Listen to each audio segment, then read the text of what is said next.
Hello friends, welcome to Infosites. आज ये अपन discuss करने वाले हैं प्लानिंग कमीशन ने किस तरीके से 5 ईयर प्लानिंग के बारे में डिस्कस किया था और कैसे ये 5 ईयर प्लान्स जो 1 to 12 5 ईयर प्लान्स है अपने लिए बहुत ज्यादा इंपॉर्टेंट है। और definitely if these plans has worked from the 1951 से लेकर आपको 2017 तक लगभग क्राइटेरिया अपन ने रखा था, though it was not able to accomplished the 12th 5 year plan, फिर भी ये बहुत ज्यादा इंपॉर्टेंट रोल प्ले करते हैं। किस तरीके से हिस्टोरिकल बैकग्राउंड आपको देखने के लिए मिला था 5 ईयर प्लानिंग की अगर अपन बात करते हैं, यहाँ पे इन स्लाइड्स के थ्रू आपको इकोनॉमिक्स के नोट्स देखने के लिए मिलेंगे कि 5 ईयर प्लान्स किस तरीके से प्रोसीड होते हुए आपको नजर आए। सो फर्स्ट 5 ईयर प्लान से लेकर अपन 12th 5 ईयर प्लान से तक अपन बात करते हैं, तो सबसे पहले अपन को इसका बैकग्राउंड पता होना चाहिए। 1951 से अपन को ये फर्स्ट 5 ईयर प्लान स्टार्ट होता हुआ नजर आया। तो I just want to keep the things into your mind कि 5 ईयर प्लान की जो हिस्ट्री रही थी वो रेस्ट तक आ गई 2015।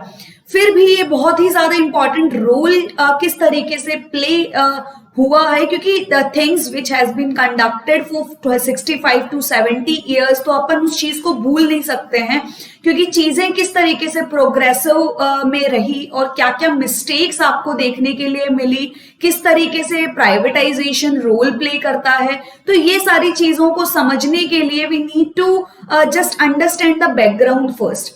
ठीक है, इसके लिए अपन बात करते हैं फर्स्ट 5 ईयर प्लान की अगर अपन बात करते हैं तो ये आया कब, 1951 में आपको आता हुआ नजर आया। और मैं आपको बता देती हूँ 1951, देखो 1947 में अपन को इंडिपेंडेंस मिली। इंडिपेंडेंस के बाद में वी वर सो डिस्टॉर्टेड, इतना ज्यादा बर्बाद हो चुकी थी चीजें। इकोनॉमिकल रिसोर्सेज की बात कर रही हूं मैं यहाँ पे, और अपन जब इंडियन इकोनॉमी की बात करते हैं और वो अपन को डिस्टॉर्टेड कंडीशन में मिली, तो फर्स्ट एंड फॉरमोस्ट जो एम अपन को देखने के लिए मिलता है वो ये है कि अपन किस तरीके से चीजों को बैलेंस में रखें।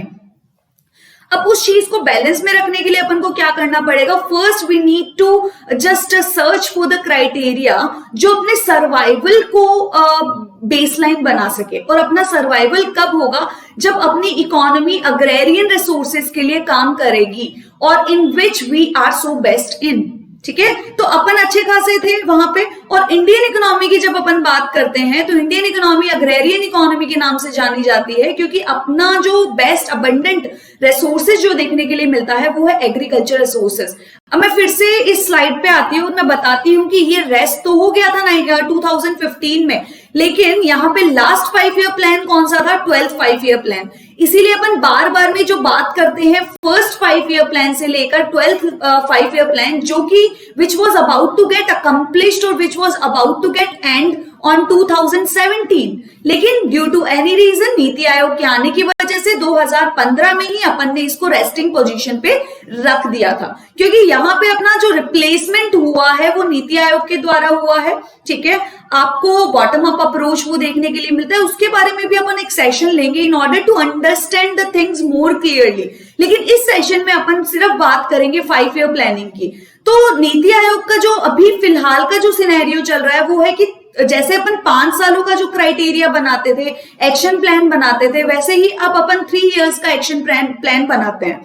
ठीक है, और स्ट्रेटेजी अपन 7 सालों के लिए रखते हैं, लेकिन अपना विजन जो होता है वो 15 सालों के लिए होता है। जैसे कि एक एग्जांपल मैं बता देती हूँ कि नॉर्मली अगर अपन सस्टेनेबल डेवलपमेंट गोल्स की बात करते हैं तो अपना विजन तो 2030 तक का है ना।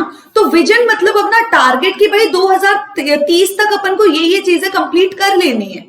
ठीक है, वैसे ही 5 ईयर प्लानिंग में आपको 5 ईयर प्लानिंग का एक्शन प्लान देखने के लिए मिलता था, जो कि अब 3 इयर्स के अकॉर्डिंग आपको देखने के लिए मिलता है।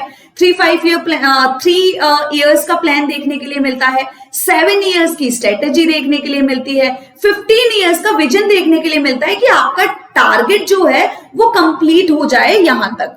ठीक है, नेक्स्ट अपन बात करते हैं फर्स्ट 5 ईयर प्लान की। जैसे कि मैंने आपको बोला we were so in distorted condition 1951 से लेकर 1956 तक अपन ने देखा, जो कि जवाहरलाल नेहरू फर्स्ट अपने प्राइम मिनिस्टर कौन देखने के लिए मिलते थे, वो थे जवाहरलाल नेहरू की तरफ से अपन को ये सिनेरियो देखने के लिए मिलता था।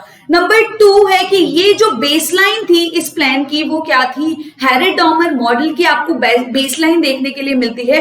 हैरिट-डॉमर मॉडल की जब मैं बात करती हूँ तो you need to keep the things into mind कि ये जो हैरिट-डॉमर मॉडल है वो इन्वेस्टमेंट के ऊपर काम करता है, ठीक है।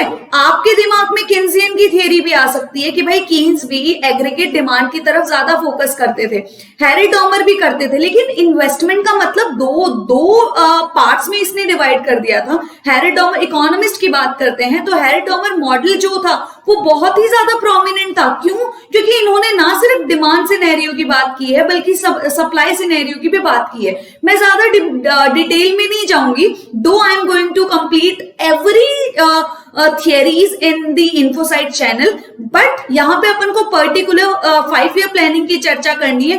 तो यहाँ पे ऐसा बोला गया कि अगर आप इन्वेस्टमेंट करोगे, सपोज फर्स्ट 5 ईयर प्लानिंग में अपन ने डेफिनेटली एग्रीकल्चर सेक्टर के ऊपर ज्यादा फोकस किया था, क्योंकि अपना बेसिक मोटिव क्या था कि अपना सर्वाइवल कंप्लीट हो सके, और वो सर्वाइवल कब कंप्लीट होगा, जब आपको खाने पीने के लिए रिसोर्सेज मिलेंगे, और वो खाने पीने के लिए रिसोर्सेज कब मिलेंगे, जब आपके पास प्रोडक्शन होगा। प्रोडक्शन कैसे होता है? इन्वेस्टमेंट से। तो यही चीज सप्लाई क्रिएट करेगी। सप्लाई कैसे क्रिएट करेगी? क्योंकि आप इन्वेस्टमेंट करोगे, प्रोडक्शन करोगे, इनकम जनरेट करोगे, ये इनकम जनरेशन का आपको सोर्स देखने के लिए मिलेगा। प्रोडक्शन इंक्रीज होगा तो आपको क्या देखने के लिए मिलेगा? आप प्रोडक्शन जनरेशन के साथ लोगों को एम्प्लॉयमेंट भी तो दे रहे हो, वही चीज तो इनकम जनरेट करके दे रही है। तो इनकम जनरेट अल्टीमेटली गोल क्या हो गया कि आप डिमांड ही क्रिएट करोगे।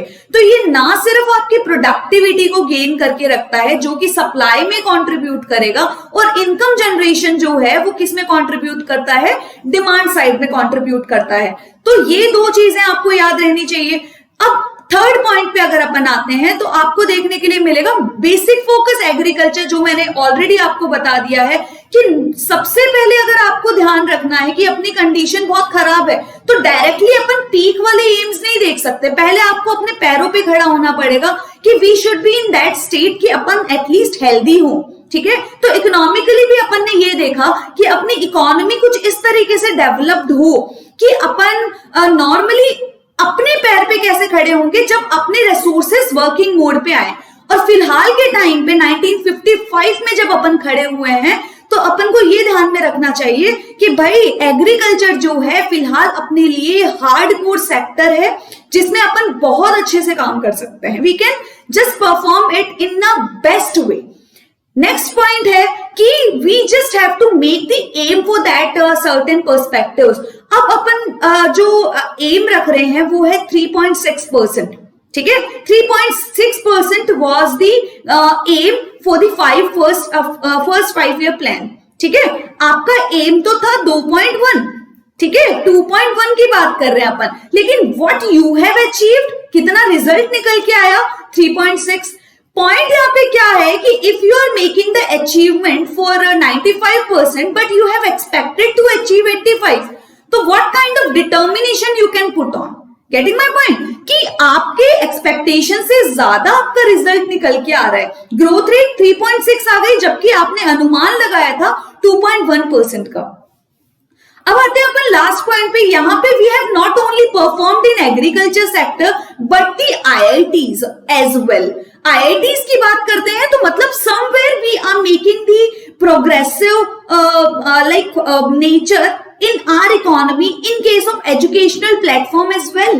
Getting my point कि IITs को अपलिफ्ट कर रहे हैं, 5 IITs पिक्चर में आ रही है तो ऑब्वियसली अपन सिर्फ एग्रीकल्चर सेक्टर की तरफ ज्यादा ध्यान नहीं दे रहे हैं। अपन दूसरे लास्ट में हो चाहे एंड ऑफ द प्लान अपन ने कुछ स्टैब्लिशमेंट के बारे में सोचा हो, लेकिन यहाँ पे 5 IITs के बारे में कम से कम सोचा तो सही ना। तो वही बात हो रही है यहाँ पे फर्स्ट 5 ईयर प्लान में। जो आपको याद रखना है, जो की पॉइंटर्स है वो है 1951-56 तक जवाहरलाल नेहरू ने काम किया इस पॉइंट ऑफ व्यू से। Though this is not going to be so important, you just have to keep the timeline into the mind. Harrod Domar model के ऊपर ये डिपेंडेंसी रखता है। एग्रीकल्चर प्लानिंग के नाम से भी फर्स्ट 5 ईयर प्लान जाना जाता है और अचीवमेंट ज्यादा निकल के आया था।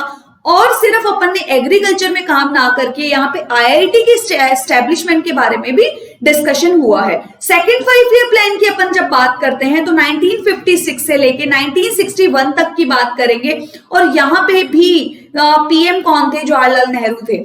दूसरी चीज जो यहाँ पे आपको याद रखनी है कि ये जो बेसलाइन था वो किसके ऊपर था? पीसी महालैनोबिस के ऊपर डिपेंडेंसी देखने के लिए मिली थी, जो कि 1953 में पिक्चराइज हुई थी कि भाई आपको इंडस्ट्रियल डेवलपमेंट के ऊपर भी कुछ ना कुछ काम करना चाहिए। Like in order to raise the productivity you can think on.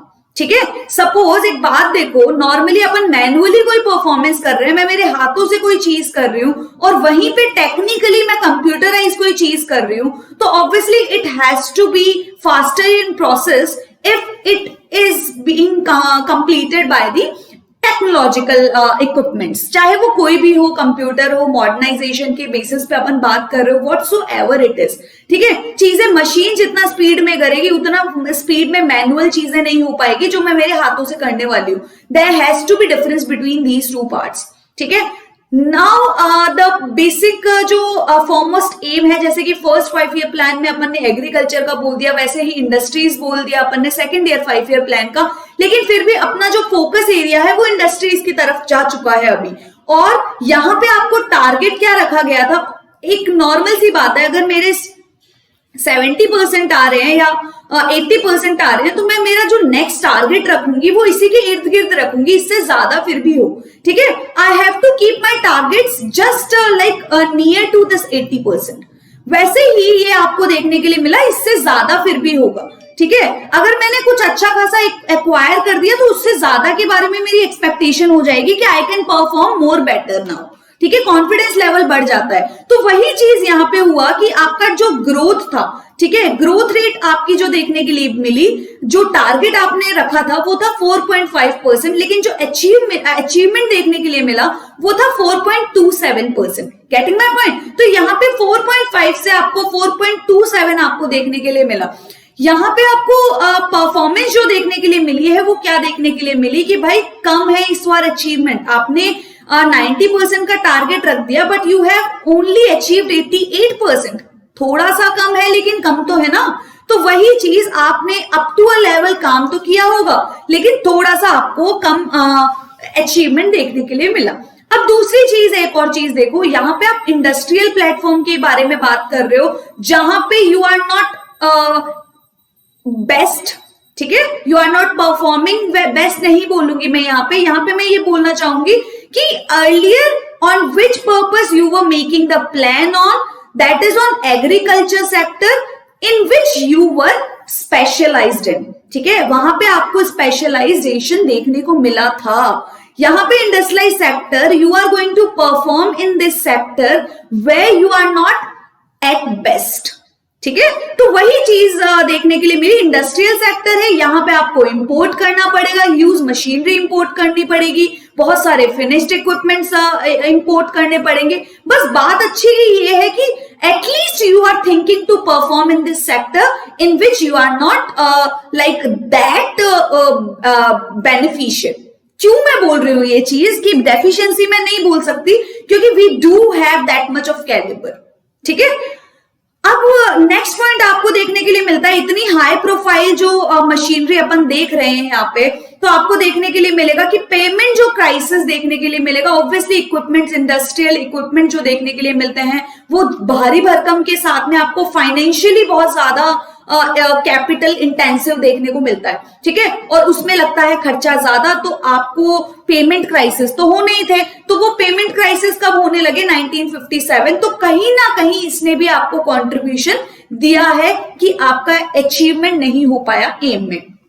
Number three की बात करते हैं, तो यहाँ पे आपको देखने के लिए मिलेगा 1961 एंड 66। इसको 4-5 स्टार लगा लो आगे कि ये हर एक एग्जामिनेशन पॉइंट ऑफ व्यू से बहुत ही ज्यादा इंपॉर्टेंट आपको देखने के लिए मिलता है, क्योंकि Jawaharlal Nehru again under the leadership of Jawaharlal Nehru, लेकिन ये प्लान जो था इसको गदगिल योजना के नाम से भी जाना जाता है, क्योंकि उस टाइम जो डेप्यूटी चेयरमैन आपको देखने के लिए मिले थे वो थे D.R. गदगिल। ये बहुत सारे एग्जाम्स में पूछा भी गया है कि कौन से 5 ईयर प्लान की बात की जा रही है, तो you should be aware of. Number 2 आपको देखने के लिए मिलता है, मैं स्लाइड्स पे ज्यादा ना जाकर मैं आपको सिर्फ ये बताना चाहती हूँ कि 19 ये जो पीरियड है आपको ध्यान रखना है कि 1901 से लेकर 66 तक आपका थर्ड 5 ईयर प्लान काम कर रहा है, लेकिन आपको ध्यान में रखना है कि 1961 के बाद में हुआ क्या, that you need to keep a focus on. Point यहाँ पे क्या है, 1962 में आपका चाइना इन्वेजन देखने के लिए मिला, ठीक है, आपका चाइना इंडिया वॉर देखने के लिए मिला। 65 में आपको देखने के लिए मिला कि भाई पाकिस्तान के साथ में आपका वॉर देखने के लिए मिला। थर्ड अपन जो फॉरमोस्ट अपनी प्रॉब्लम देखने के लिए मिल रही थी वो थी ड्रॉट सिचुएशन, जो कि 66-67 तक आते आते बहुत ही ड्रेस्टिक हो चुकी थी, ठीक है। अब यहाँ पे ड्रॉट वाली सिचुएशन आ गई और आपका ये चाइना पाकिस्तान ये सारी चीजें आप देखने को मिल रही है। एक तो तरफ आपकी ये स्टोरी देखने की, ये रियल स्टोरी है, ठीक है। दूसरी तरफ आपने टारगेट क्या रखे थे वो भी आपके दिमाग में होने चाहिए, ठीक है। उसके बाद में आप देखोगे कि भाई ये चीज टारगेट मैंने अचीव क्यों नहीं किए, गेटिंग माय पॉइंट। तो ये टारगेट क्या थे कि अब अपना टारगेट ये हो चुका था कि भाई फर्स्ट प्लान में बात हुई एग्रीकल्चर की, सेकंड प्लान में बात हुई इंडस्ट्रीज की, तो शायद दोनों प्लान, अब जो थर्ड प्लान है वो सेल्फ रिलायंट होना चाहिए, इकोनॉमिक इंडिपेंडेंट होना चाहिए, क्योंकि भाई क्राइसिस हो चुके हैं बैलेंस ऑफ पेमेंट में। क्यों हो चुके हैं, इतनी भारी भरकम अपन मशीनें मंगाएंगे तो ऑब्वियसली वो बहुत महंगी आती है, और बहुत महंगी आती है तो क्राइसिस में जाना ही है। क्राइसिस क्या होता है, जब खर्चा ज्यादा लगता है, ठीक है। एग्रीकल्चर का अगर अपन एक्सपोर्ट कर भी देंगे तो भी अपन को खर्चा ज्यादा देखने के लिए मिलेगा। तो सोचा कि टारगेट रख लेते हैं सेल्फ रिलायंट होने का, मतलब आत्मनिर्भर, जो आज के टाइम पे अपन इंपोजिशन करके रखे हैं कि आत्मनिर्भर भारत होगा, लेकिन आपको ये देखना है कि सेल्फ रिलायंट जो आपको देखने के लिए मिल रहा है, सेल्फ रिलायंट मतलब आप 1961 से लेके 66 तक जो थर्ड 5 ईयर प्लानिंग बनाई थी उसमें भी आपने आत्मनिर्भरता की तो बात कर दी थी, ठीक है, इकोनॉमिक इंडिपेंडेंट होने की। लेकिन दिक्कत की बात कहां पे आ गई, रियल सिनेरियो 62 में, 65 में ड्रॉट कंडीशन देखने के लिए मिल, बहुत ही डिजास्टरस सिनेरियो देखने के लिए मिला। तो नॉर्मल सी बात है, अगर मैं ग्रैब करना चाह रही हूं 95% और मैं हो गई बीमार, तो obviously I need to like focus on my बीमारी फर्स्ट। नॉर्मल सी बात है, I get distracted out of this objective, ठीक है, और I need to focus it on the 1962 scenario, 1965 वाला सिनेरियो, ड्रॉट सिचुएशन को कैसे सेटलमेंट में लाना है। तो प्रॉब्लम यहाँ पे मेरा जो मेन मुद्दा रह चुका वो ये बन चुका है। अब आते हैं अपन की प्लान की बात जो की जा रही है कि वॉर सिचुएशन, ऐसी ऐसी सिचुएशन हो गई, तो जो मेरा टारगेट था 5.6%, ठीक है, वो मैं एक्वायर ना करके 2.5% तक रह गई, 2.4% तक रह गई। अब ये जेन्युइनली आप बोल सकते हो कि 95 का मैंने टारगेट रखा है और मैं पड़ गई बीमार, तो ऑब्वियसली मैंने कुछ सिलेबस की तैयारी नहीं की होगी, मैंने कंटेंट को गो थ्रू नहीं किया होगा, बस मैंने तैयारी इतनी की होगी कि भाई एटलीस्ट मेरा जो ऊपर से कोर पार्ट जो है, इंपॉर्टेंट पार्ट है, वो कंप्लीट हो जाए, तो शायद मैं 70% एक्वायर कर लूंगी। तो वही सिनेरियो आपको यहाँ पे देखने के लिए मिला। अब थर्ड 5 ईयर में प्लानिंग हो गई, तो अपन ने प्लान हॉलीडे लिया है। यहाँ पे प्लान हॉलीडे का मतलब कि जस्ट टेक अ ब्रेक।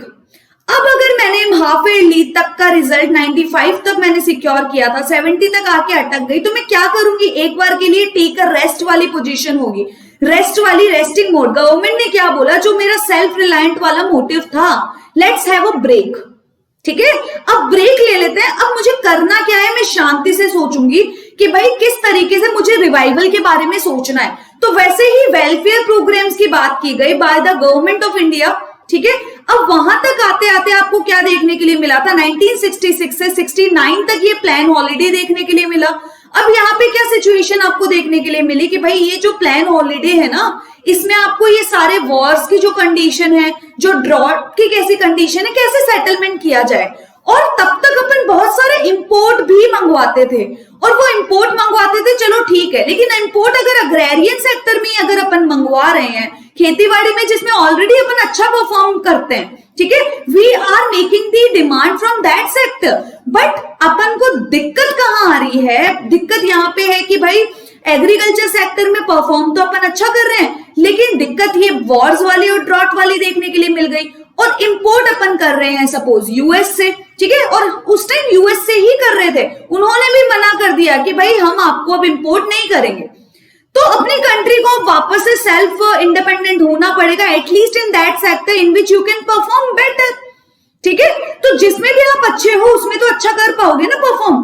तो गवर्नमेंट ने क्या सोचा उस टाइम पे कि ग्रीन रेवोल्यूशन लाया जाएगा।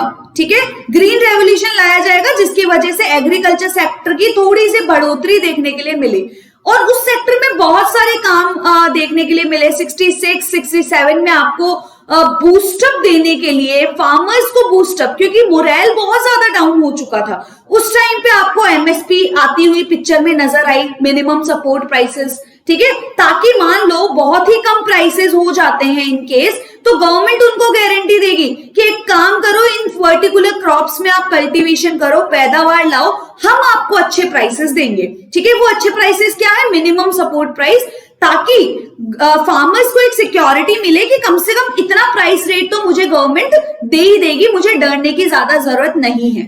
तो ये सारी सिचुएशन आपको प्लान हॉलीडे में देखने के लिए मिला।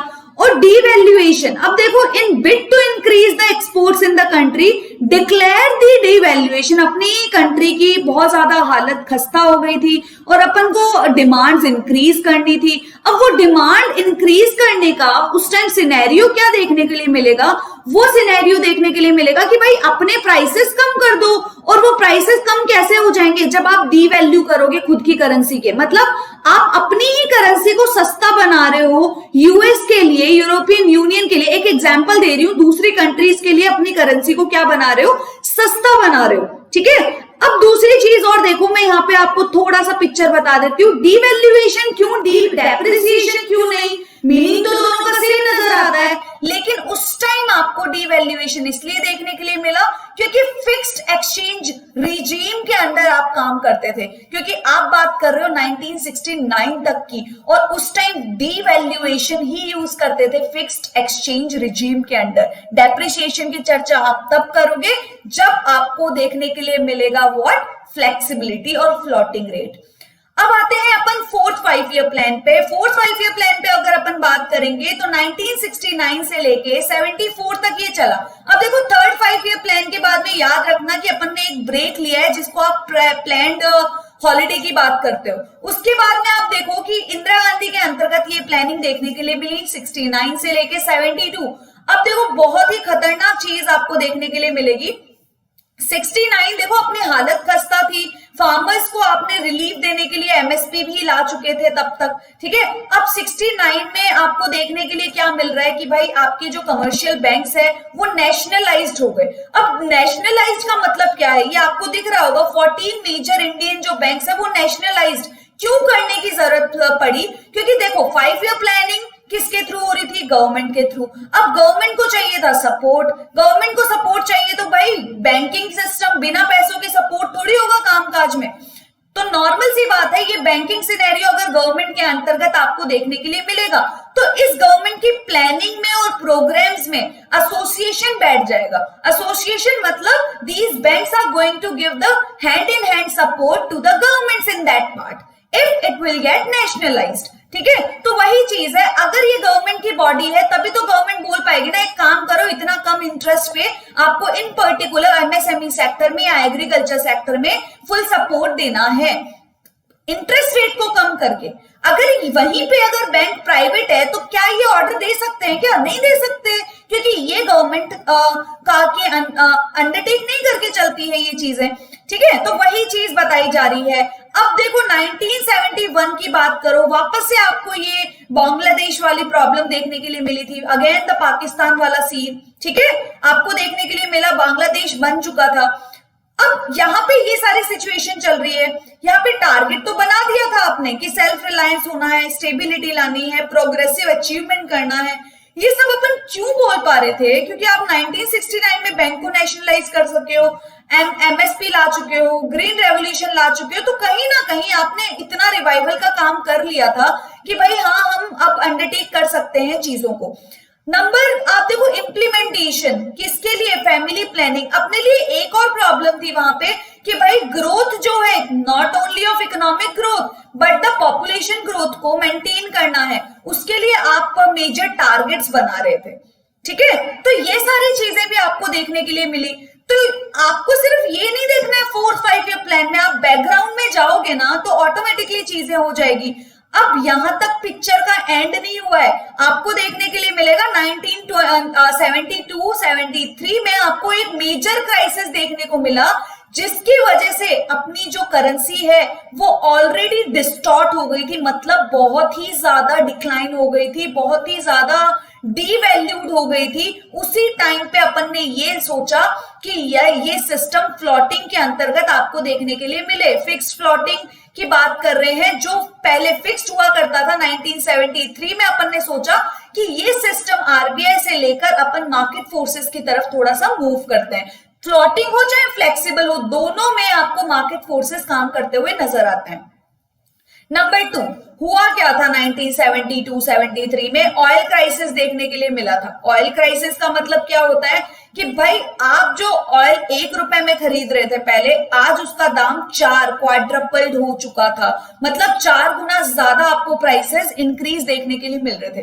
तो ये ऑयल क्राइसिस आपको देखने के लिए मिले। अब ऑयल क्राइसिस और सारी चीजें मैंने बताई दी, एमएसपी के बारे में, बैंक्स को सेटलमेंट करने के बारे में, लेकिन आपको पता है we are the major importer of oil even today.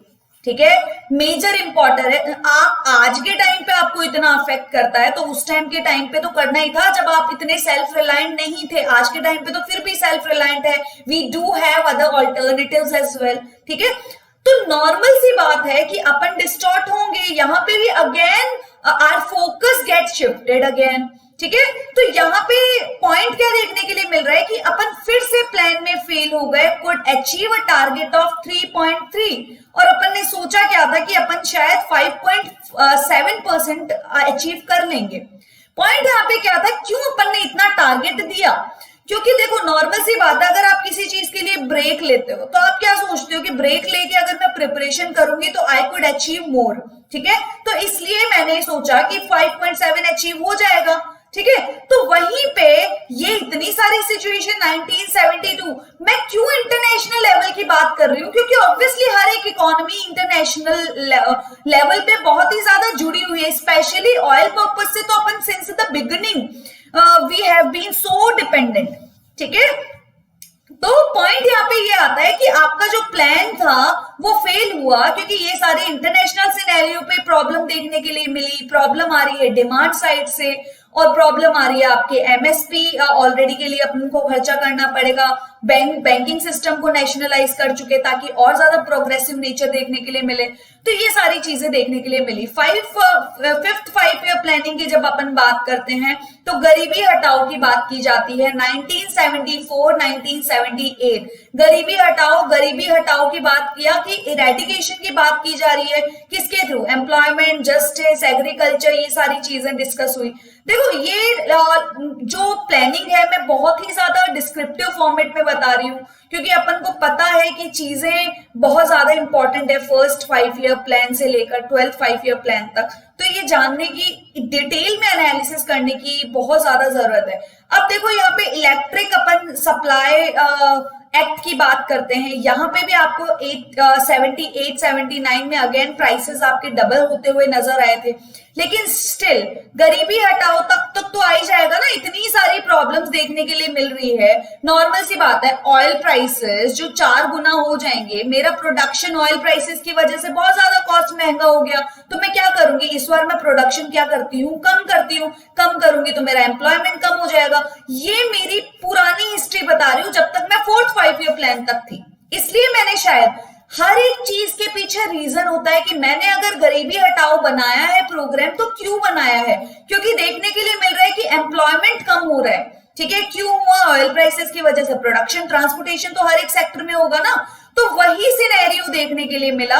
और आपको देखने के लिए मिल रहा है कि इलेक्ट्रिसिटी सप्लाई एक्ट की बात हो रही है 1975, ताकि कम से कम इंफ्रास्ट्रक्चर होगा तो इंसेंटिवाइज पॉलिसी देखने के लिए मिलेगी कि हाँ भाई आपका इंफ्रास्ट्रक्चर डेवलप्ड है तो कल को कोई इन्वेस्ट करना चाहे तो वो कर सकता है। आज के टाइम पे जैसे अपन प्रोडक्शन में जो इंफ्रास्ट्रक्चर के लिए प्रोडक्टिविटी इंक्रीज करने के लिए काम कर रहे हैं, क्यों कर रहे हैं? ताकि इन्वेस्टर्स को एक थोड़ा सा क्लू मिल पाए, एक सपोर्टिंग हैंड मिल पाए कि हाँ ये सब चीजें अच्छी है तो आप काम कर सकते हैं। 20 पॉइंट प्रोग्राम गरीबी हटाओ और 20 पॉइंट प्रोग्राम मतलब आप समझ जाओ कि सर्वाइवल के लिए काम किया जा रहा है। जैसे एसडीजे में अपन कैसे एम रखते हैं, सबसे पहला एम है अपना पोवर्टी, फिर है हंगर, फिर आपको देखने के लिए मिलता है हेल्थ इंप्रूव करना, फिर education. This is how you are moving on ना। तो गरीबी कैसे हटेगी, आप खाना वाना दे रहे हैं, 20 पॉइंट्स की बात कर रहे हैं, मिनिमम तो नीड्स कम से कम अकम्प्लिश हो जाए।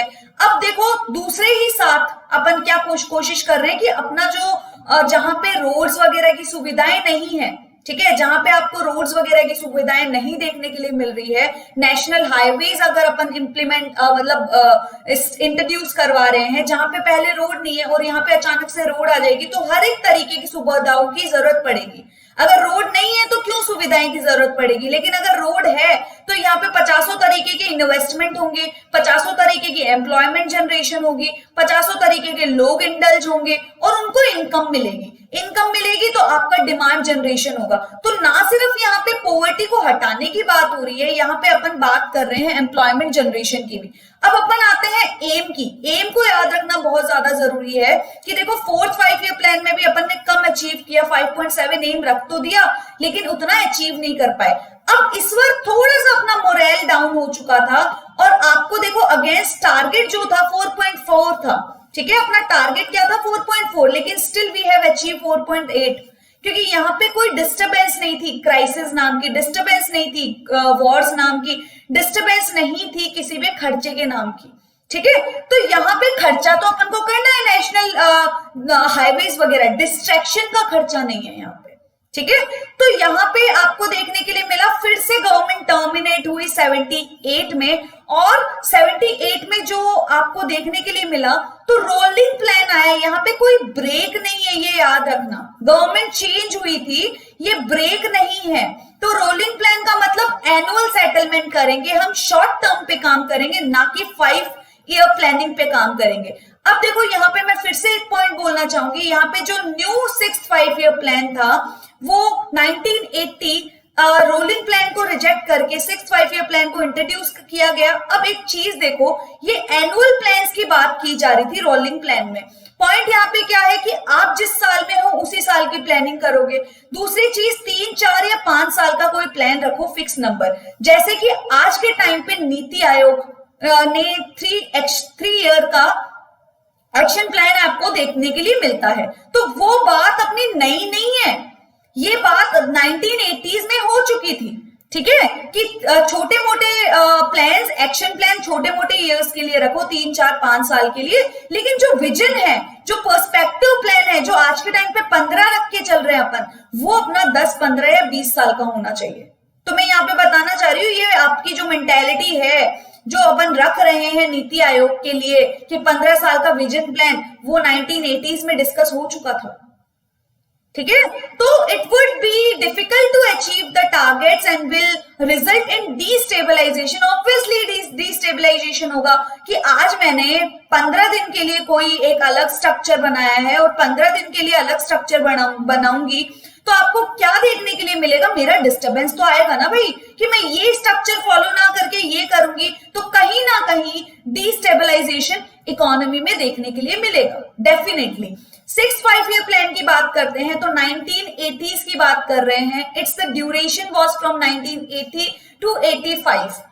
अब एक चीज देख लेना, अगर मैं भूल भी जाती हूँ, 6th और 7th प्लान की बात कर रहे हैं, 80s का टाइम चल रहा है, थोड़ा सा अपन लिबरल होना स्टार्ट हो चुके हैं। अब जो स्कीम अपन ने 1966 में बनाई थी, ग्रीन रेवोल्यूशन के टाइम पे बनाई थी, जो एग्रीकल्चर के लिए काम कर रहे थे, अब एक चीज याद रखना, उसका चेक एंड बैलेंस भी तो अपन करेंगे ना, कि क्या वो स्प्रेड कर रही है, क्या वो पूरे इंडिया में स्प्रेड की है, या फिर नॉर्थ इंडिया तक रह गई वो, ठीक है, या फिर व्हीट और राइस तक रह गई, ठीक है। वो स्कीम जो अपन ग्रीन रेवोल्यूशन की बात कर रहे हैं, नाम तो ग्रीन के अकॉर्डिंग सारा का सारा कल्टीवेशन, सारी की सारी खेतीबाड़ी वाला सेक्टर पूरा आ जाना चाहिए, लेकिन अगर अपन यहाँ पे बात करते हैं तो अपन को रिजल्ट निकल के आया कि ये सिर्फ नॉर्थ इंडिया तक रह गई, और व्हीट रेवोल्यूशन बोल दिया गया उसको, क्योंकि ये सिर्फ व्हीट की प्रोडक्टिविटी 2 to 3 टाइम्स बढ़ाने की बात कर रही थी, ठीक है। मैंने यहाँ पे ये चर्चा क्यों की गई, क्योंकि यहाँ पे अपन मॉडर्नाइजेशन लाने की बात कर रहे हैं, ऑयल सीड्स के बहुत सारे मैकेनिकल इक्विपमेंट्स के बारे में बात कर रहे हैं,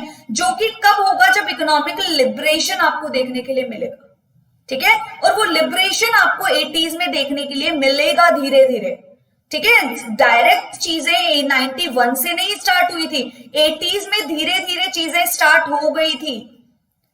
अब टेक्निकली अचीव करने जा रहे हैं कोई चीज, तो we do require the support of other countries as well, ठीक है। कोई अच्छे से काम कर रहा है, अगर मैं पढ़ा रही हूँ, आप अच्छा डांस कर रहे हो, तो मैं डांस अगर मुझे सीखना है तो मैं आपसे सपोर्ट लूंगी ना।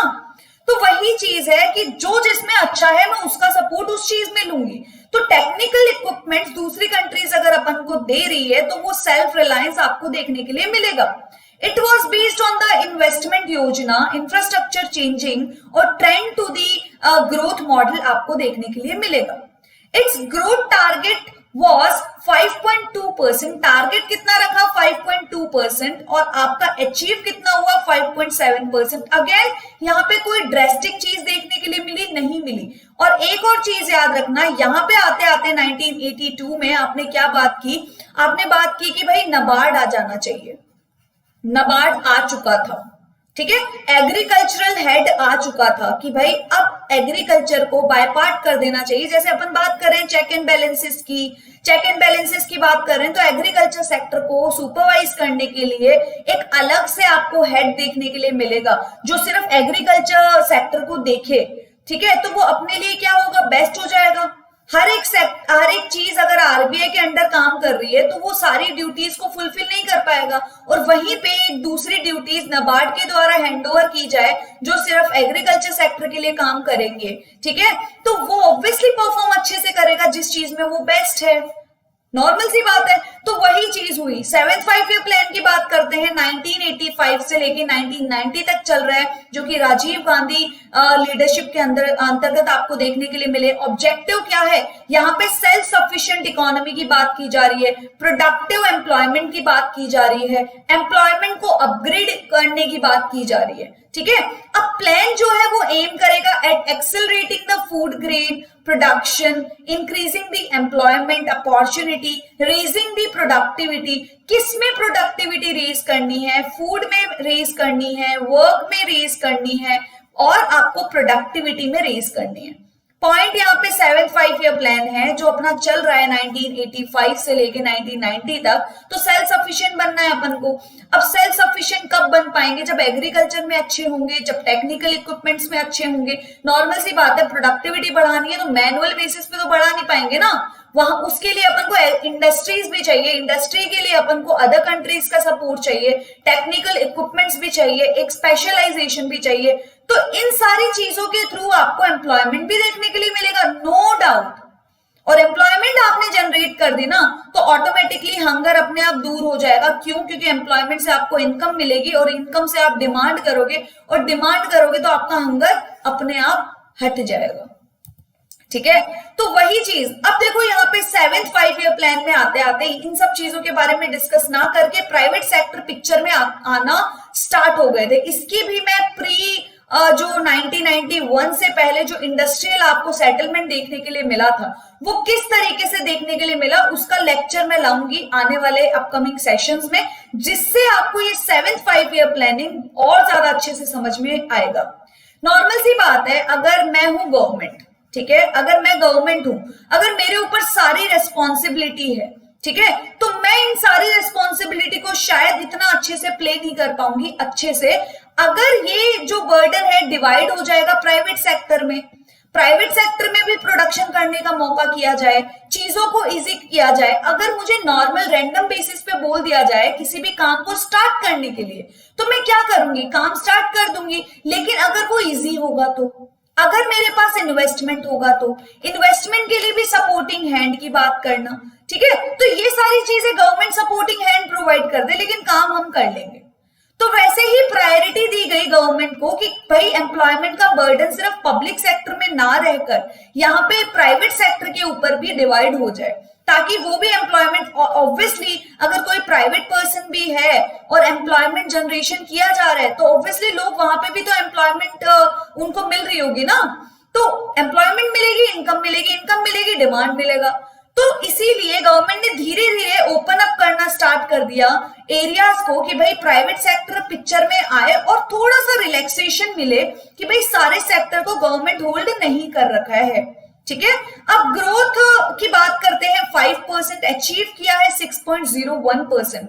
ठीक है, अचीवमेंट आपको देखने के लिए मैं 6.01% मतलब ज्यादा अचीव किया है क्योंकि यहां तक डिस्टर्बेंसेस नहीं थी। ठीक है, डिस्टर्बेंसेस तो अब आएगी जब अपन एनुअल प्लानिंग की बात कर रहे हैं। अब एक नॉर्मल सी बात देखो, 5th 5-year प्लान में आप थे, पॉवर्टी इरेडिकेशन की बात की, वहां से आप थोड़ा सा मॉडर्नाइजेशन मतलब आपने टेक्निकल इक्विपमेंट्स की बात की 6th 5-year प्लान में। यहाँ पे 7th 5-year प्लान में अगेन आप मॉडर्नाइजेशन सेल्फ रिलायंस होने की बात कर रहे हो। ठीक है, पॉइंट ये है कि यहां तक आते आते आपको क्या देखने को मिला, आप क्राइसिस में थे ना। ठीक है, ऑयल क्राइसिस में थे, इसीलिए आपने पॉवर्टी की बात की।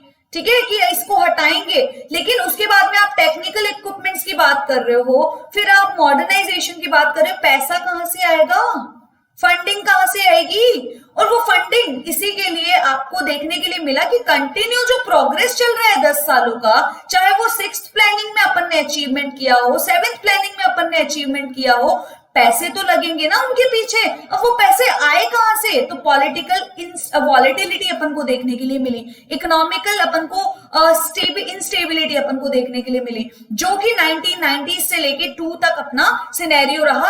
एनुअल प्लानिंग के बेसिस पे अपन काम कर रहे थे। अब अपन चीजों को स्टेबलाइज, आज मैं अगर क्राइसिस में हूं, इंडिविजुअल बेसिस पे भी अगर अपन क्राइसिस में होते हैं तो अपने पास क्या क्या चीजें रहते हैं। या तो मेरे पास जो प्रॉपर्टी है उसको बेच दो, ठीक है, प्राइवेटाइजेशन, या फिर मेरे पास इतना बड़ा लैंड है तो मैं इसमें से कुछ शेयर बेच देती हूँ। ठीक है, तो ये हो गया मेरा डिसइन्वेस्टमेंट। ठीक है, मतलब मैंने 51% तक अभी तक नहीं बेचा है, आपको टेक ओवर नहीं करने दी है मेरी प्रॉपर्टी। थर्ड चीज है लिबरलाइजेशन, कि मैं एक काम करती हूँ, जो लोग एटलीस्ट काम करना चाहते हैं, मतलब इन्वेस्ट करना चाहते हैं, प्राइवेट पीपल, ठीक है, तो उनको मौका दिया जाए कि हाँ जी आप काम कर सकते हो, इन्वेस्टमेंट कर सकते हो। वो क्या हो गया, लिबरल चीजें। और वो काम कब करेंगे, जब उनके पास इजी एक्सेस देखने को मिलेगा। आज के टाइम पे आप ईज ऑफ डूइंग बिजनेस देख रहे हो, तो वो ईज ऑफ डूइंग बिजनेस आया कहां से? चीजें जब तक इजी नहीं होगी तब तक आप काम करोगे क्या, इन्वेस्टमेंट करोगे क्या? नहीं। आपके पास फंडिंग के अलावा आपके पास एक सूटेबिलिटी वाला क्राइटेरिया भी होना चाहिए कि चीजें इजी है, now I can walk into it. People were not that educated, या फिर people were not that smart, क्योंकि अपनी डेवलपिंग इकोनॉमी ही है और अपन 1992 में चल रहे हैं। तो अपन को चीजें इजी बना दो ताकि एटलीस्ट मैं अगर इन्वेस्टमेंट करना चाहती हूं तो I would be able to make that investment. ठीक है, तो ये गवर्नमेंट को लिबर्टी देनी पड़ेगी। तो वो लिबर्टी दी गवर्नमेंट ने ताकि प्राइवेट लोग काम करे, एम्प्लॉयमेंट जनरेशन का काम करे और मेरी इकोनॉमी थोड़ी स्टेबल हो। नंबर 2, मेरे पास जो प्रॉपर्टी थी, कोशिश की मैंने कि जो प्रॉपर्टी है जिसको मैं बेच सकता हूं वो मैंने टेक ओवर करने दिए प्राइवेट सेक्टर को। तीसरी चीज है कि वो सारे के सारे पावर जिसको मुझे नहीं देनी है, लेकिन मैं एक थोड़ा सा शेयर बेच सकती हूँ, तो मैंने वो तीनों काम कर दिए। LPG, जी का मतलब क्या होता है, ग्लोबलाइजेशन। ग्लोबलाइजेशन का मतलब क्या है, भाई मैं टेक्निकल इक्विपमेंट में अच्छी नहीं हूं और मैंने इतने पैसे लगा दिए हैं इन 2 प्लानिंग्स में, मुझे देखने को मिल रहा है कि भाई आप आओ मेरी कंट्री में, आप मेरी जमीन पे काम करो और मुझे कमा के दो। Getting my point? ये तो मैं कर सकती हूँ ना, क्योंकि नॉर्मल सी बात है, अगर कोई यूएस से कोई आपको देखने के लिए मिलेगा इन्वेस्टर, अगर वो इंडिया में काम कर रहा है तो उनको क्या करना पड़ेगा, मेरी जमीन पे काम करना पड़ेगा। लैंड अपन दे रहे हैं तो ये अपन ने दे दिया, ठीक है, इस जमीन पे काम कर रहे हैं तो कुछ ना कुछ अपन को रिटर्न देखने के लिए मिलेगा ना, क्योंकि वो अपने यहाँ पे काम कर रहे हैं। तो आप हमारे यहाँ पे इन्वेस्टमेंट करो, लिबर्टी है आपको। इससे क्या होगा, इससे कॉम्पिटिशन तो है, लेकिन आप ये भी सोचो साथ के साथ में यहाँ पे इंप्रूवमेंट भी देखने के लिए मिलेगा। आज कंप्यूटर के आने से अपन डरते सिर्फ, ठीक है, लेकिन कंप्यूटर अगर आया है तो अपन ने सीखा भी तो है ना, ठीक है, सीखा भी तो है, और वो सीखा चाहे थोड़े टाइम के बाद हो, लेकिन we get adaptable to that part. ठीक है, तो आउटसोर्सिंग जो देखने के लिए मिल रही है, जो उनकी स्पेशलाइजेशन थी, उन्होंने अपने देश में आके काम किया, अपन ने वो काम सीखा और अपन ने अपनी कंट्रीज और इन्वेस्टमेंट किए सेम क्राइटेरिया पे, अपन उनको टक्कर देंगे चीपर एक्सेस देकर। Getting my point? अब ये 8th 5 ईयर प्लान में आपको यही सब चीजें देखने के लिए मिली थी, LPG, liberalisation, privatisation and globalisation, ये सारी चीजें। अब देखो ह्यूमन रिसोर्सेज को भी अपन ने टॉप प्रायोरिटी दी, ग्लोबलाइजेशन के साथ डील करना है, दूसरी कंपनीज आके काम कर रही है तो अपने लेबर को थोड़ी लेकर आएगी, स्किल तो होनी चाहिए ना जनता। तो वो स्किल्ड कब होगी, जब आप हेल्दी होगे, जब आप एजुकेटेड होगे। तो आपको देखने के लिए मिला कि आपको ह्यूमन रिसोर्स के ऊपर काम करना है, वो हेल्थ के ऊपर काम करना है, एजुकेशन के ऊपर काम करना है, ताकि इजीली आपको एम्प्लॉयमेंट मिले, ठीक है। तो ये सारा न्यू इकोनॉमिकल पॉलिसीज आपको देखने के लिए मिली। नेक्स्ट आपको देखने के लिए मिलता है कि 8th 5 ईयर प्लान की आप बात करते हो तो जो मेन आपका इकोनॉमिक आउटकम्स रहते हैं वो क्या रहते हैं कि 8 प्लान पीरियड्स व रैपिड इकोनॉमिक ग्रोथ। देखो एक चीज याद रखना, जब मैं 8th 5 ईयर प्लान की बात करती हूं तो अभी तक 6.8, कहीं आपको 6.7 देखने को मिला था ग्रोथ। एक भी प्लान, ये सबसे ज्यादा हाईएस्ट एवर ग्रोथ थी फर्स्ट से लेकर 8th प्लानिंग तक, ये याद रखना, ठीक है। क्योंकि यहाँ पे आपको हाई ग्रोथ एग्रीकल्चर में, मैन्युफैक्चरिंग में बहुत सारे ग्रोथ, एक्सपोर्ट सेक्टर में बहुत इंप्रूवमेंट हुआ आपका, और इंप्रूवमेंट हुआ तो डेफिनेटली करंट अकाउंट डेफिशिट भी देखने के लिए मिलेगा। तो ये सारी सिनेरियो आपको देखने के लिए मिली। Share of the public sector in total investment had decline to about 34%। जो पब्लिक सेक्टर का जो शेयर था वो 34% तक डिक्लाइन हो चुका था। कहने का मतलब यहाँ पे क्या है, चीजें बहुत ही ज्यादा डिवाइड हो चुकी है और ये डिवीजन आपको देखने के लिए मिला, मतलब आपकी रिस्पॉन्सिबिलिटी डिवाइड हुई, आप और अच्छे से काम कर सकते हो। You can take it in that positive manner. अब नेक्स्ट आपको देखने के लिए मिलता है this plan was successful, got an annual growth rate 6.8% against the target of 5.6। आपने अभी भी टारगेट 5.6 रखा था, लेकिन फॉर्चुनेटली आई वुड से कि भाई आप इंडियन इकोनॉमी ने 6.8% टारगेट अचीव किया, क्योंकि बहुत सारी चीजें, बहुत सारे अपलिफ्टमेंट इसी दौरान आपको देखने के लिए मिले थे, ठीक है। चाहे बैंकिंग से साइड से भी अगर अपन देखें ना तो 1992 में स्टैट्यूटरी आपको स्टेटस मिल गया था सेबी को, जो चीज पहले आपको मनी मार्केट, कैपिटल मार्केट की जब अपन बात करते हैं तो आपको देखने को मिला कि सारा लोड आपको आरबीआई के पास देखने को मिलता था, ठीक है। चीजें शिफ्ट हो चुकी थी, फ्लेक्सिबिलिटी मार्केट फोर्सेस के हाथ में। अब प्राइवेट सेक्टर अगर काम कर रहा है, प्राइवेट सेक्टर नॉर्मल सी बात है, एक तो गवर्नमेंट काम करेगी, ठीक है, दूसरी तरफ आपको प्राइवेट सेक्टर को आपने हैंडओवर कर दिया, 50 दिमाग काम करेंगे, 50 शॉप्स होगी, कंपटीशन नजर आएगा।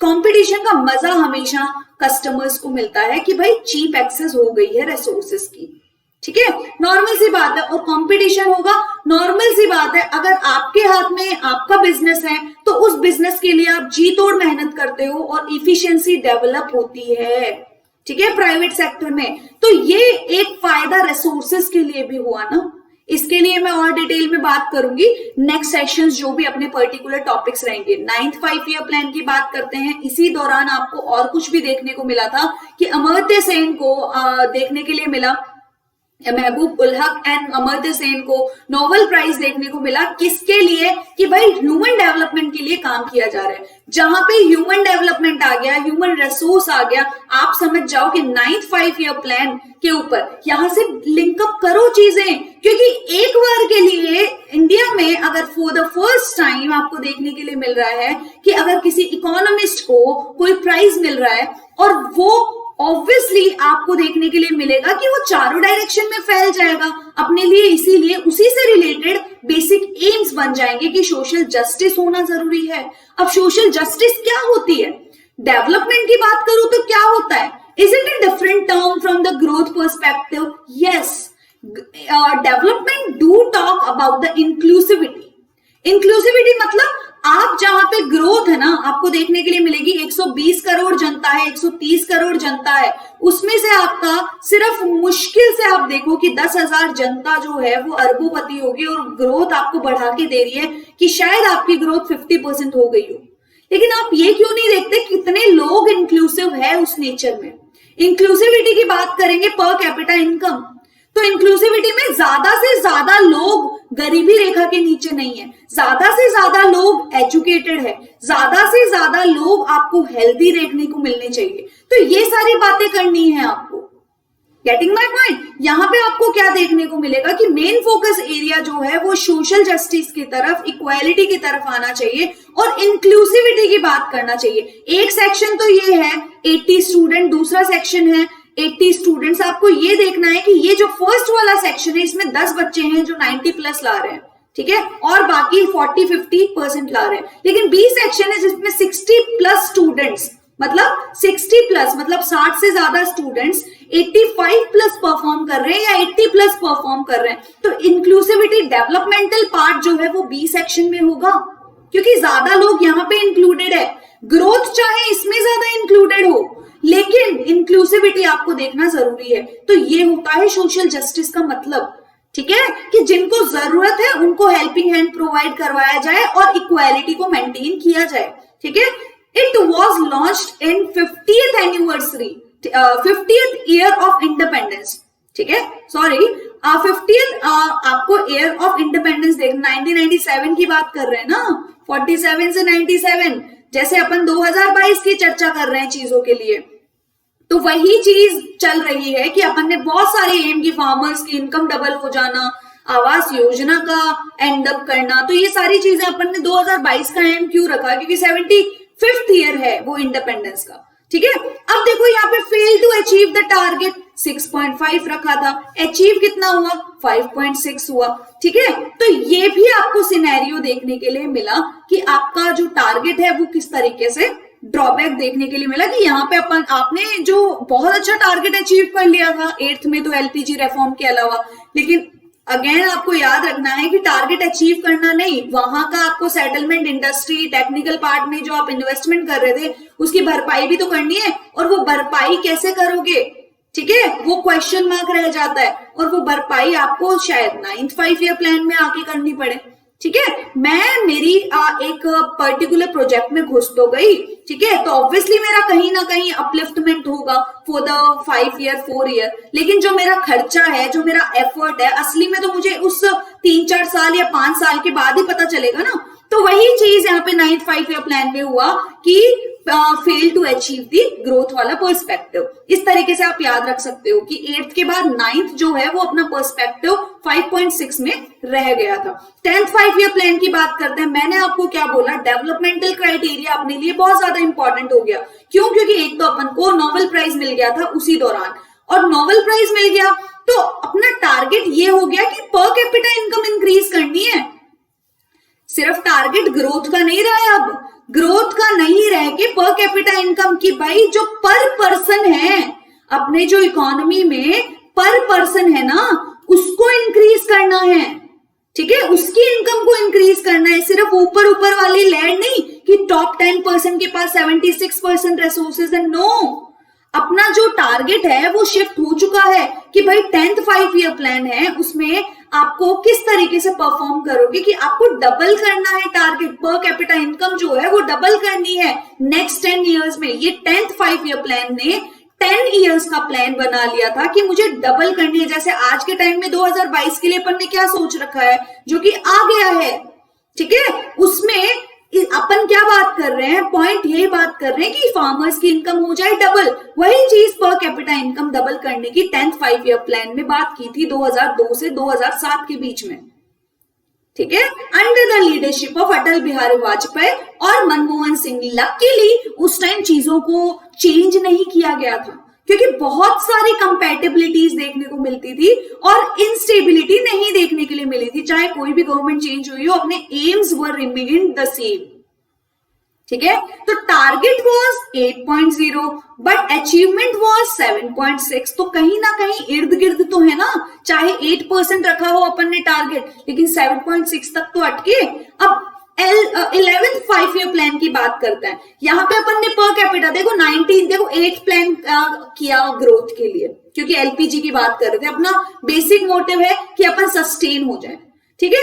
9th में क्या बात की कि भाई अपन को नोबेल प्राइज मिल गया है 98 में, तो अब ये नोबेल प्राइज डेवलपमेंट के लिए बात कर रहा है, तो डेवलपमेंट की बात करनी है। अब वो डेवलपमेंट होगा कैसे? 10th ने बोला कि आप पर कैपिटा इनकम की बात करोगे जो कि डबल होनी चाहिए, एक एक बंदे पे ध्यान देना है कि भाई इंक्लूसिविटी होनी चाहिए कंट्री में। तो 11th 5 ईयर प्लान क्या बोलता है कि इंक्लूसिव ग्रोथ के ऊपर ध्यान देंगे, मतलब जो 9th और 10th जो बात कर रहे थे उनको मर्ज करके आप बात कर रहे हो 11th में। ठीक है, इस तरीके से आप हिंट बना सकते हैं कि किस तरीके से चीजें चल रही है। रैपिड और मोर इंक्लूसिविटी की बात की जा रही है, इंक्लूसिव ग्रोथ की बात की गई थी 11th 5 ईयर प्लान में। अब एक और चीज देखो, 8% अपन ने क्या कर लिया है, अचीवमेंट कर लिया है। आपको आज के टाइम पे भी कॉम्पिटिटिव एग्जाम में मैच द फॉलोइंग पूछा जाता है, और 8% जो ग्रोथ है, 9% का टारगेट था लेकिन 8% जो ग्रोथ है for the first time achievement देखने को मिला, जो कि 7.6 आपको 10th 5 ईयर प्लान में देखने को मिला, और 1 से 8 के बीच में सबसे ज्यादा 6.8 आपको 8th में देखने के लिए मिला। मैंने सारा का सारा सबमिशन बता दिया है, और आप याद रखोगे कि भाई आपने 8% ग्रोथ अचीव किया, यहां पे भी अपनी ग्रोथ टारगेट 8% था। एक और चीज याद रखना, ये आपने 8% तब अचीव किया है जब 2008-9 में आपके क्राइसिस चल रहे थे, और still we were performing so good eight.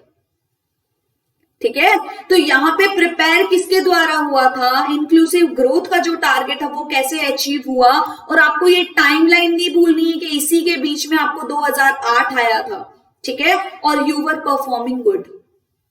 पूरे के पूरे वर्ल्ड सिनेरियो में इकोनॉमी की वाट लग चुकी थी इस क्राइसिस के चक्कर में, लेकिन अपन ने 8% ग्रोथ करके दिया था। इस 11th 5 ईयर प्लान में बहुत इंपॉर्टेंट बन जाता है, अगर आपको मैच द फॉलोइंग करके आ जाता है कि सबसे ज्यादा ग्रोथ कौन से प्लान में हुई थी 1 to 12 के बीच में, तो आपको 1 to 12 के बीच में 11th 5 ईयर प्लान है। अगर 1 to 8 के बीच में पूछा जाए तो आपका 8th 5 ईयर प्लान है, और आपको अगर 10th 5 ईयर प्लान की बात की जाए तो 7.65 ईयर प्लान है। तो ये कुछ चीजें आपको याद होनी चाहिए, क्योंकि इनके पीछे ये नहीं है कि अपन ने प्लानिंग कर दी, पॉइंट ये है कि चीजें रनिंग मोड पे कैसे चल रही है, और यहां से ही इकोनॉमिकल एक्टिविटीज प्रिपेयर की जाती है।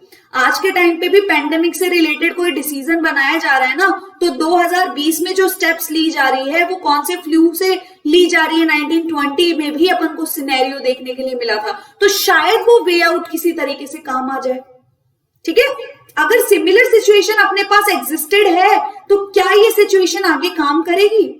आज डीमोनेटाइजेशन हो रहा है, तो पिछला कोई डीमोनेटाइजेशन हुआ था क्या? तो उसी से अपन सीख लेने वाले हैं। ठीक है, तो इसीलिए अपन बात करते हैं। अब ये अपना लास्ट 5 ईयर प्लान है, जैसे कि मैंने आपको स्टार्टिंग में रेस्टिंग पोजीशन पे आपको देखने के लिए मिला 2015 में, तो 2012 और 2017 की अपन बात करते हैं, ड्यूरेशन की बात करते हैं, मनमोहन सिंह के अंतर्गत आपको देखने के लिए मिली थी। और सस्टेनेबल डेवलपमेंट होना, देखो एक चीज देखो, आपने हर एक लेवल पे बात कर ली। ठीक है, यहां पे आपने सस्टेनेबल, अब एनवायरमेंट के ऊपर भी चीजें आ गई है, आपने डेवलपमेंट कर लिया, इंक्लूसिव ग्रोथ कर ली। अब आपका फॉरमोस्ट मोटिव ये है कि इकोनॉमी से काम नहीं चलेगा, इकोनॉमी को साथ के साथ काम करना पड़ेगा, एनवायरमेंट के दोनों को प्लस करोगे तो चीजें बन जाएगी सस्टेनेबल डेवलपमेंट। फ्यूचर जनरेशन को भी देखना है, फ्यूचर इकोनॉमी को जो ग्रोथ लानी है, डेवलपमेंट करना है, वो सस्टेनेबल बेसिस पे तभी होगा जब एनवायरमेंट अच्छे से काम करेगा। एनवायरमेंट को आप कम डिग्रेड करोगे, आपको एक तरह से अडेप्टेबिलिटी के साथ में मिटिगेशन के ऊपर ज्यादा ध्यान देना पड़ेगा। ठीक है, अब वो कैसे, उसके लिए भी मैं एक सेशन लेने वाली हूँ। ठीक है, जो कि बाइनियल रिपोर्ट आई है जो यूएनएफसीसी को दिया है गवर्नमेंट ने, तो वो भी मैं बात करूंगी, आज करंट बेसिस पे ही है वो। अब ग्रोथ रेट आपका टारगेट जो था वो 8% था, इन केस पूछ लिया जाए तो, क्योंकि अचीवमेंट तो हुआ नहीं, क्योंकि अपन 2015 में ही अपन ने प्रोग्राम की बात बंद कर दी थी। अब ये सबसे इंपॉर्टेंट पॉइंट है। ठीक है, एंड हो चुके हैं अपने प्रोग्रामिंग। अब जो कंट्री इतनी ज्यादा डाइवर्स है अपनी कि सेंट्रलाइज प्लानिंग, इस प्रोग्राम जो फर्स्ट 5 ईयर प्लान से लेके 12th 5 ईयर प्लान तक अपन ने जो बात की है ना, इसको कैसे जाना जाता है कि अपन अभी फिलहाल नीति आयोग किसके ऊपर काम करता है, बॉटम अप अप्रोच, मतलब अपन लोकल लेवल से जा रहे हैं एकदम सेंट्रलाइज सिस्टम की तरफ, जो कि डिसेंट्रलाइजेशन की तरफ जाता है। यहाँ पे सेंट्रलाइजेशन, ऊपर से ऑर्डर आ गया और वो चीजें इंप्लीमेंट हो रही है, one size fits all the approaches, मतलब एक ही जूता आपको सभी आपके फैमिली मेंबर्स को पहनाना है तो would it be suitable? No, वो किसी एक के फिर भी फिट आ जाएगा लेकिन सबके फिट नहीं आएगा। वही चीज सारे स्टेट्स के साथ है। अगर कोई एक स्टेट अगर अच्छा खासा एग्रीकल्चर में रन अप कर रहा है तो जरूरी थोड़ी है तो दूसरा स्टेट भी सेम टू सेम परफॉर्म करेगा। अलोकेशन कर दिया आपने रिसोर्सेज का, लेकिन उस लेवल पे करो ना जिसमें वो परफॉर्म अच्छा कर सकता है। ठीक है। नंबर 2 देखने के लिए मिलता है कि रिप्लेस किया गया नीति आयोग के द्वारा, लेकिन एक चीज याद रखना, यहाँ पे कोई 13 5 ईयर प्लान नहीं था, इवन 12th ही बीच में रुक गया था। ठीक है। और 5 year defence plan was made. Defence 5 year plan आज भी एग्जिस्ट करता है। जो 5 year defence plan, defence basis पे जो प्लानिंग होती है वो 5 ईयर की होती है। और it is important to note that the documents of the NITI Aayog has no financial rule, only policy guide में मैप्स एक्सपर्टीज के ऊपर ये काम करता है कि कैसे चीजें जानी चाहिए, कैसे पॉलिसी फ्रेमवर्क होना चाहिए, बट इट हैव मतलब आयोग हैव नो फाइनेंशियल रूल। ठीक है। मैं आपको गाइडलाइंस दे रही हूँ, फ्रेमवर्क तैयार करके दे रही हूँ, एक गाइड मैप्स बना के दे रही हूँ, लेकिन यहाँ पे फाइनेंशियल रोल कुछ नहीं है। रिकमेंडेटरी रोल जरूर है लेकिन वो बाइंडिंग नहीं है। ब्रॉड रॉड में मैप्स मिल जाएगा, एक लेआउट मिल जाएगा गवर्नमेंट को कि इस पॉइंट ऑफ व्यू से आप काम कर सकते हो, लेकिन वो चीज लायबल हो, दिस इज नॉट इंपॉर्टेंट। ठीक है। तो does not outline any scheme और अलोकेशन। ठीक है, क्योंकि इसके पास कोई भी फाइनेंशियल रोल नहीं है। तो यहाँ पे 3 पॉइंटर्स जो इंपॉर्टेंट थे, सेंट्रलाइज प्लानिंग थी इसलिए अपन नीति आयोग की तरफ शिफ्ट हुए। दूसरी चीज कि 5 ईयर डिफेंस प्लान 5 ईयर ही होते हैं आज भी। ठीक है। अब नीति आयोग के पास कोई फाइनेंशियल रोल नहीं है, रिकमेंडेटरी रोल है सिर्फ, जो कि बाइंडिंग नहीं होता है। ठीक है। आप एक पिक्चराइज करके दे सकते हो, लेआउट दे सकते हो, ब्लर स्केच दे सकते हो कि in what format you should move on, तो वो चीज बता सकते हो, लेकिन वो चीज अब बाइंडिंग हो ये जरूरी नहीं है। सो thank you so much guys. आप इसको वापस से देख सकते हैं, रिकॉर्डिंग देख सकते हैं इसकी, और फिर भी कुछ समझ में नहीं आया बैक करके देख सकते हैं, और मुझे कमेंट सेशन में बता सकते हैं कि कोई भी टॉपिक, कोई भी रिक्वायरमेंट आपका हो तो please do let me know about that requirement. I will come up with the session in the upcoming session. और ये टॉपिक मैंने फर्स्ट क्यों लिया, क्योंकि 5 year planning not only in schools, not only in UG level, PG level, but it is very important for all kind of competitive examination point of view. So thank you so much. I hope you would like this lecture. और फिर भी कोई दिक्कत नजर आती है, कोई भी आपका क्वेरी नजर आती है, तो you can just put it in the comment box. Thank you so much. Have a great day to all.